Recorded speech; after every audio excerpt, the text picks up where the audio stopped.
Le Flash Info avec le centre de stockage de la Manche. Une personne grièvement blessée dans un incendie hier sur une habitation située rue Pierre-Brossolette à Cherbourg en Cotentin. Une femme a été brûlée aux genoux et aux mains en tentant de sortir le sèche-linge qui avait pris feu dans la buanderie. Âgée d'une cinquantaine d'années, elle a été évacuée vers le centre hospitalier public du Cotentin. Son mari n'a pas été blessé. Les pompiers ont maîtrisé le sinistre et le couple a dû être relogé par la famille. Santé, une délégation d'élus et de représentants syndicaux a obtenu grâce à l'appui de la députée de Cherbourg, Sonia Crimi, un rendez-vous à Paris auprès d'Agnès Buzyn, la ministre des Solidarités et de la Santé.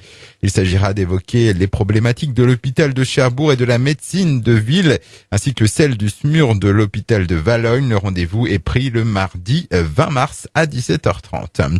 Une dizaine de personnes évacuées hier après-midi après une fuite de gaz à Carqueville, survenue au niveau de la résidence Montfaucon.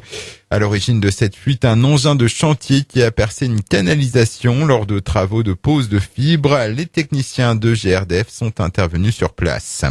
Un motard du commissariat de Cherbourg est légèrement blessé. Il a été percuté à faible allure par le véhicule qu'il était sur le point de contrôler. Les faits se sont déroulés vers 15h sur le boulevard de l'Est à Tour-la-Ville.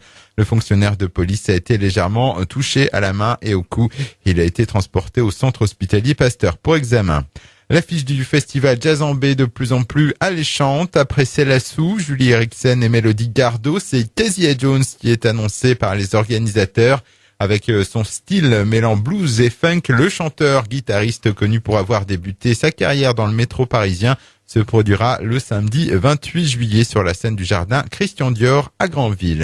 Et on termine avec du football, Avranches qui sort de la zone de relégation après sa nouvelle victoire hier soir en match en retard du championnat national.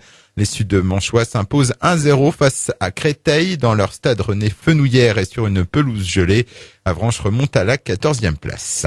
Le Flash Info vous a été présenté par Landra, centre de stockage de la Manche à Digueulville. Pour en savoir plus et visiter notre centre, 0810 120 172, coup d'un appel local.